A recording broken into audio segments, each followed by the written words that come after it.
ഇന്ത്യയിലെ ഏതൊരു കൊച്ചുകുട്ടി മുതൽ പ്രായമായവരോട് പോലും ഇദ്ദേഹത്തിനെ കുറിച്ച് ചോദിച്ചു കഴിഞ്ഞാൽ ആർക്കും ഒരു നെഗറ്റീവായിട്ടുള്ള ഒരു കാര്യം പറയാനില്ലാത്ത ഇദ്ദേഹത്തിന്റെ പേര് എന്തുകൊണ്ട് എങ്ങും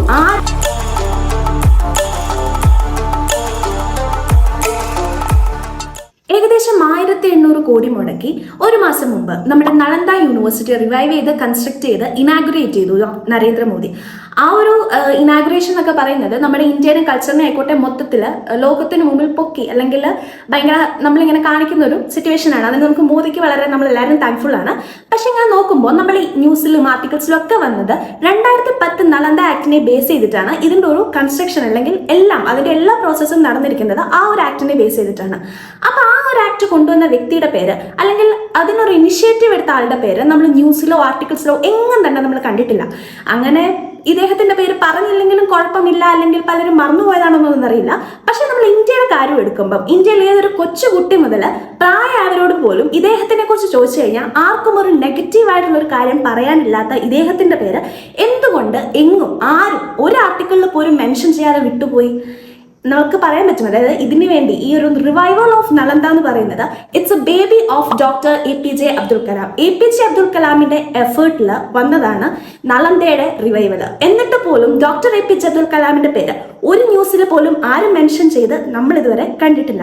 സോ ഇന്ന് നമ്മൾ നോക്കാൻ പോകുന്നത് ഡോക്ടർ APJ അബ്ദുൽ കലാമിന്റെ എഫേർട്ടും അത് കഴിഞ്ഞ് ആ ഒരു എഫേർട്ടിനെ മോദി ഇതുവരെ കൊണ്ടുവന്നതും നളന്ദയുടെ ഹിസ്റ്ററിയുമാണ്. So let's go into the video. ഇനി ഒരു നളന്ദ യൂണിവേഴ്സിറ്റിയുടെ ഹിസ്റ്ററി നമ്മൾ നോക്കുകയാണെങ്കിൽ ഏകദേശം 5th സെഞ്ചുറിയിൽ ഗുപ്ത എംപയറിന്റെ കാലഘട്ടത്തിൽ കുമാരഗുപ്തയും കുറെ ബുദ്ധിസ്റ്റുകളും ഒക്കെ ചേർന്ന് സ്ഥാപിച്ചതാണ് ഈ ഒരു നളന്ദ യൂണിവേഴ്സിറ്റി. ഏകദേശം 2000 ടീച്ചേഴ്സും 10,000 സ്റ്റുഡൻസും അക്കോമഡേറ്റ് ചെയ്യുന്ന രീതിയിലായിരുന്നു പ്രാചീന നളന്ദ യൂണിവേഴ്സിറ്റി. അതായത് അവിടെ ഒരു അഡ്മിഷൻ കിട്ടണമെങ്കിൽ പോലും വളരെ ബുദ്ധിമുട്ടാണെന്ന് പറയപ്പെടുന്നത്. അതായത് ഈ ആ ഒരു എക്സാം എഴുതുന്ന 20% പേര് മാത്രമേ അത് ക്ലിയർ ചെയ്യുന്നു എന്നുള്ളൂ. ഇന്ത്യയിലുള്ളവർ മാത്രമല്ല പഠിച്ചുകൊണ്ടിരുന്നത്, പുറത്തെ രാജ്യങ്ങളിൽ നിന്ന് പോലും ഒരുപാട് വിദേശ സ്റ്റുഡൻസ് പോലും വന്ന് പഠിച്ചിരുന്ന ഈ ഒരു നളന്ദ യൂണിവേഴ്സിറ്റി വളരെ ഇമ്പോർട്ടൻസ് ആണ്. അതുപോലെ തന്നെ നമ്മുടെ ആര്യഭട്ട, നാഗാർജുന പോലെയുള്ള വലിയ വലിയ ആൾക്കാർ അവിടെ പഠിപ്പിച്ചിരുന്നു എന്നും പറയപ്പെടുന്നു. പിന്നെ ഇമ്പോർട്ടൻ്റ് ആയിട്ട് പറയാൻ പറ്റുന്നത് ഇതിന്റെ ഒരു ലൈബ്രറി. അതായത് ലോകത്തിലെ തന്നെ ഇത്രയും വാസ്റ്റ് കളക്ഷൻ ഓഫ് ബുക്സ് ഉണ്ടായിരുന്ന ഒരു ലൈബ്രറിയാണ് നളന്ദയുടെ ലൈബ്രറി.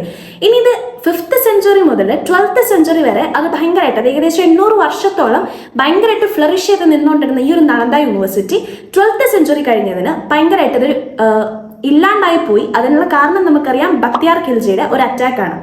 ബക്തിയാർ ഖിൽജിയുടെ അറ്റാക്കിൽ ഈ ഒരു ലൈബ്രറി കത്തി നിന്നത് ഏകദേശം അത് ബേൺ ചെയ്ത് സ്റ്റാർട്ട് ചെയ്ത ശേഷം ഏകദേശം 3-4 മാസം വരെ അത് അണയാതെ നിന്ന് കത്തി എന്നാണ് പറയുന്നത്. അതിനർത്ഥം അത്രയോളം ബുക്കുകൾ ആ ലൈബ്രറിയിൽ ഉണ്ടായിരുന്നു എന്നാണ് പറയപ്പെടുന്നത്.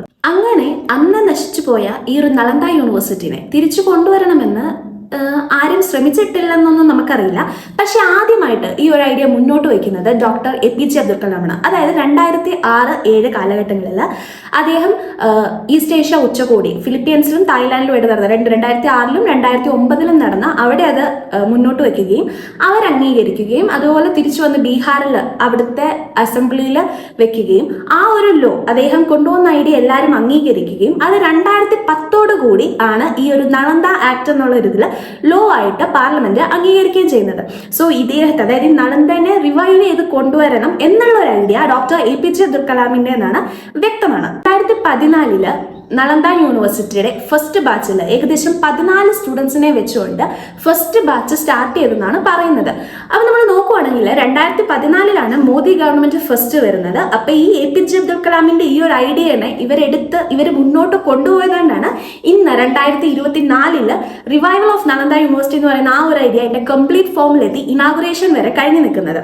അപ്പൊ നമ്മൾ ഇപ്പം 2010 മുതൽ നോക്കുവാണെങ്കിൽ ഈ നളന്ദ ആക്ട് വന്നതിന് ശേഷം ഈ 14 പിള്ളേർ അവിടെ ജോയിൻ ചെയ്തതിന് ശേഷവും അതിന്റെ വൈസ് ചാൻസലർ അല്ലെങ്കിൽ ചാൻസലർ സ്ഥാനത്തിലേക്ക് അമർത്യ സെന്നും നമ്മുടെ ഡോക്ടർ APJ അബ്ദുൽ കലാം എന്ന് പറയുന്ന അദ്ദേഹത്തിനെ അതിന്റെ വിസിറ്റർ ഓഫ് ദി യൂണിവേഴ്സിറ്റി ആയിട്ടാണ് ആ ഒരു പൊസിഷനാണ് ഡോക്ടർ APJ അബ്ദുൽ കലാമിന് കൊടുത്തത്. പക്ഷേ 2011 അദ്ദേഹം തന്നെ ഇല്ല, ഞാൻ ഈ ഒരു പൊസിഷനിൽ നിന്ന് വിട്ടുമാറുന്നു എന്ന് പറഞ്ഞ് അദ്ദേഹം തന്നെ സ്റ്റെപ്പ് ബാക്ക് ചെയ്യുകയുണ്ടായി. അതിന്റെ കാരണങ്ങൾ എന്താന്ന് നമുക്ക് അടുത്തത് നോക്കാം. എന്തുകൊണ്ടായിരിക്കും APJ അബ്ദുൽ കലാം ഈ ഒരു പൊസിഷൻ അല്ലെങ്കിൽ visitor of the Nalanda university എന്ന് പറയുന്ന ആ പൊസിഷനിൽ നിന്ന് സ്റ്റെപ്പ് ബാക്ക് ചെയ്യാനുള്ള കാരണം എന്ന് വെച്ച് കഴിഞ്ഞാൽ അദ്ദേഹം പറഞ്ഞ ഫസ്റ്റ് കാരണം, അതായത് ഈ ഒരു യൂണിവേഴ്സിറ്റി അല്ലെങ്കിൽ ഒരു എഡ്യൂക്കേഷണൽ ഇൻസ്റ്റിറ്റ്യൂഷൻ എന്ന് പറയുമ്പം അവിടെ നിൽക്കുന്നവർക്ക് ഭയങ്കരമായിട്ടുള്ള നോളജ് എല്ലാ കാര്യങ്ങളിലും, ഇൻസ്റ്റിറ്റ്യൂഷൻ മാനേജ്മെന്റ് ചെയ്യുന്നതായിക്കോട്ടെ അല്ലെങ്കിൽ പഠിപ്പിക്കുന്ന എല്ലാ കാര്യങ്ങളിലും നല്ല അറിവുണ്ടായിരിക്കണം. അതുപോലെ തന്നെ ആ ബീഹാറിൽ കംപ്ലീറ്റ്ലി എല്ലാ സമയത്തും അവൈലബിൾ ആയിട്ടുള്ള ഒരാളുമായിരിക്കുന്നതായിരിക്കും ബെറ്റർ എന്നാണ് അദ്ദേഹം പറയുന്നത്. അതുകൊണ്ടാണ് ഫസ്റ്റ് ഒരു റീസൺ ആയിട്ട് അദ്ദേഹം അന്ന് അവർക്ക് കൊടുത്ത കത്തിൽ പറയുന്നത് ഈ ഒരു റീസൺ ആണ്. അതുകൊണ്ട് ഞാൻ ഇതിൽ നിന്ന് മറന്നു. കാരണം എന്നെ സംബന്ധിച്ചിടത്തോളം ഞാൻ ഡിഫൻസ്, ബാക്കി റോക്കറ്റ് സയൻസിലൊക്കെ ഞാൻ ഫോക്കസ് ചെയ്യുന്ന ഒരാളായതുകൊണ്ട് എനിക്ക് കംപ്ലീറ്റ്ലി ഇവിടെ അതല്ലെങ്കിൽ ബീഹാറിൽ വന്ന് നിന്ന് എന്നും എനിക്കിത് മെയിൻറ്റെയിൻ അല്ലെങ്കിൽ മാനേജ് ചെയ്യാൻ പോകാൻ പറ്റില്ലാത്തത് കൊണ്ട് ഞാൻ അതിൽ നിന്ന് പിന്മാറുന്നു എന്നാണ് ഫസ്റ്റ് റീസൺ പറയുന്നത്. പക്ഷെ ആ കത്തിൽ മെൻഷൻ ചെയ്തിട്ടുള്ള ബാക്കി കാര്യങ്ങൾ എന്ന് പറയുന്നത് ഇദ്ദേഹത്തിന് അമർത്യ സെന്നിന്റെ ചില കാഴ്ചപ്പാടുകളോടുള്ള ഒരു ഒപ്പോസിഷൻ പോലെ നമുക്ക് തോന്നും. അതായത് അമർത്യ സെൻ, അദ്ദേഹം നമുക്കറിയാം, അദ്ദേഹം ഇന്ത്യയിൽ പഠിച്ചു, പുറത്തു പോയി, അദ്ദേഹത്തിന്റെ അവിടെ പോയി പുറം രാജ്യങ്ങളിൽ പോയി എല്ലാം ചെയ്തു വന്ന ഒരു വ്യക്തിയാണ് അമർത്യ സെൻ. അപ്പൊ APJ അബ്ദുൽ കലാം പറയുന്ന ഒരു കാര്യമുണ്ട്, ഒരു പക്ഷേ അമർത്യ സെൻ പറയുകയാണ് നളന്ദ യൂണിവേഴ്സിറ്റിയുടെ നല്ലതിനും അതിന്റെ വളർച്ചയ്ക്കും വേണ്ടി ഞാൻ ഇവിടെ നിന്നുകൊണ്ട് ഞാൻ എൻ്റെ ഒരു ചാൻസലർ പദവി യൂസ് ചെയ്ത് നളന്ദ യൂണിവേഴ്സിറ്റിനെ ഫ്ലറിഷ് ചെയ്യാൻ ഞാൻ എൻ്റെ എല്ലാ ഇൻപുട്സും കൊടുക്കുമെന്ന് അദ്ദേഹം പറയുകയായിരുന്നെങ്കിൽ APJ അബ്ദുൽ കലാം ഹാപ്പി ആയിരിക്കും എന്നാണ് അദ്ദേഹം പറയുന്നത്. പക്ഷേ ഹി വാസ് നോട്ട് ഹാപ്പി. അപ്പൊ ഈ രണ്ടുപേരുടെയും, അതായത് അമർത്യ സെന്നിന്റെയും APJ അബ്ദുൽ കലാമിന്റെയും പോയിന്റ് ഓഫ് വ്യൂ അതിൽ രണ്ടും തമ്മിൽ നല്ല വ്യത്യാസം ഉണ്ടായിരുന്നു എന്നാണ് പറയുന്നത്. അതായത് APJ അബ്ദുൽ കലാം പറയുന്നത്, അല്ലപ്പോട്ടെ, അമർത്യ സെൻ ഫോക്കസ് ചെയ്തിരിക്കുന്നത് ഓക്സ്ഫോർഡ് അതുപോലെ തന്നെ കാംബ്രിഡ്ജ് യൂണിവേഴ്സിറ്റി ആ ഒരു നിലയിൽ അല്ലെങ്കിൽ പുറം രാജ്യങ്ങളിലുള്ള യൂണിവേഴ്സിറ്റിയിലേക്ക് ഫോക്കസ് ചെയ്തിട്ടാണ് നളന്ദയെ കണ്ടുകൊണ്ടിരുന്നതെങ്കിൽ APJ അബ്ദുൽ കലാം കണ്ടത്, അതായത് നമ്മുടെ മെയിൻ ആയിട്ടുള്ള ആര്യദേവ്, ശിലാഭദ്രൻ, ധർമ്മപാലൻ മുതലായവരൊക്കെ ഇവിടെ പഠിപ്പിച്ചിരുന്നു അല്ലെങ്കിൽ അവരൊക്കെ ഇൻവോൾവ് ചെയ്തിരുന്ന ഈ ഒരു ഇൻസ്റ്റിറ്റ്യൂഷനെ, അതായത് ഇന്ത്യയുടെ ഒരു ഇൻസ്റ്റിറ്റ്യൂഷനെ അങ്ങനെ കാണാനാണ് APJ അബ്ദുൽ കലാം ആഗ്രഹിച്ചിരുന്നത്.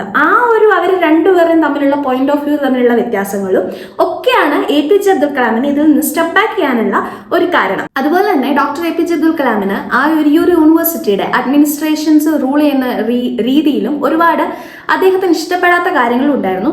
അത് മാത്രമല്ല, ഈ അമർത്യ സെൻ APJ അബ്ദുൽ കലാം അറിയാതെ വൈസ് ചാൻസലറായിട്ട് ഡോക്ടർ ഗോപ് സബർവാൾ എന്ന് പറയുന്ന വ്യക്തിയെ ആരും അറിയാതെ അതും അപ്പോയിന്റ് ചെയ്യുന്നത്, അങ്ങനെ ഒരുപാട് പ്രശ്നങ്ങൾ അവിടെ നടന്നതുകൊണ്ടാണ് ഡോക്ടർ APJ അബ്ദുൽ കലാം അദ്ദേഹം ഈ ഒരു പൊസിഷൻ, അതായത് വിസിറ്റർ ഓഫ് ദി യൂണിവേഴ്സിറ്റി എന്നുള്ള പൊസിഷനിൽ നിന്ന് അദ്ദേഹം 2011 സ്റ്റെപ്പ് ബാക്ക് ചെയ്തത്. അപ്പൊ നമ്മൾ ഇനി വരുവാണെങ്കിൽ ഇപ്പം 2024 ഇതിന്റെ ഇനാഗുറേഷൻ സമയത്ത് എല്ലാവരും പറഞ്ഞു, അതായത് മോദിയാണ് ഇത് വന്ന് കംപ്ലീറ്റ് ചെയ്ത് എല്ലാം ചെയ്തത്. പക്ഷേങ്കിലും ഒരു ന്യൂസിലും ആർട്ടിക്കിളിലും പോലും ഇദ്ദേഹത്തിന്റെ പേര് അല്ലെങ്കിൽ ഡോക്ടർ APJ അബ്ദുൽ കലാമിന്റെ പേര് മെൻഷൻ ചെയ്യാതിരുന്നത് ശരിക്കും അതൊരു ന്യായമാണോ? എൻ്റെ ഒരു അഭിപ്രായത്തിൽ മെൻഷൻ ചെയ്ത് അല്ലെങ്കിൽ വെറുതെ മെൻഷൻ ചെയ്യുന്നത് പറഞ്ഞാൽ പോലും ശരിക്കും എടുത്തു പറയേണ്ട ഒരു പേരാണ് ഡോക്ടർ APJ അബ്ദുൽ കലാം. എന്നിട്ട് പോലും ആരും പറഞ്ഞില്ല. അതിന്റെ ചില ആർട്ടിക്കിൾസിലൊക്കെ ഞാൻ വായിച്ചപ്പോൾ അതിൽ പറയുന്നുണ്ട് അമർത്യ സെന്നിന്റെ പേര് മെൻഷൻ ചെയ്യാതിരുന്നത് മോശമായി പോയിന്ന്. അമർത്യ സെന്നിന്റെ പേര് മെൻഷൻ ചെയ്യാതിരുന്നത് മോശമായി പോയെങ്കിൽ ഡോക്ടർ APJ അബ്ദുൽ കലാമിന്റെ പേര് മെൻഷൻ ചെയ്യാതിരുന്നത് എത്രത്തോളം മോശമായിരിക്കും? അത്രേ ഉള്ളൂ ഈ ഒരു നളന്ദയുടെ റിവൈവലും അതിന്റെ APJ അബ്ദുൽ കലാമിന്റെ ഒരു ഇൻവോൾവ്മെന്റിനെ കുറിച്ചും പറയാനുള്ളത്. So thanks for watching.